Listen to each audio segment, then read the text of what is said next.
Kapag habang umaandar yung sasakyan tapos tinanggal yung negative terminal tapos umaandar pa rin yung sasakyan, hindi ibig sabihin nun nagcha-charge yung alternator. Dito kasi sa sasakyan ni sir, pinalitan ko ng battery kanina. Akala niya okay naman yung alternator. Tingnan nyo guys.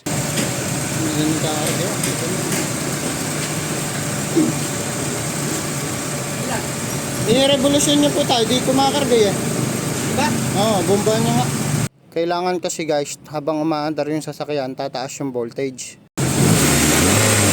Ayaw eh. Yung alternator din yan, maano. Hindi, pag tinagal naman yung umaandar naman eh. Eh hindi, dapat sa voltage.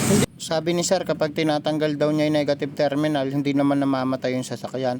Mas mainam kasi guys kung meron kayong voltmeter para makita nyo yung reading kung ilang voltage talaga yung output niya. Kaya sabi ko kay sir, pagawa na niya yung alternator kasi malolobat din po yung bagong biling battery kapag hindi naayos.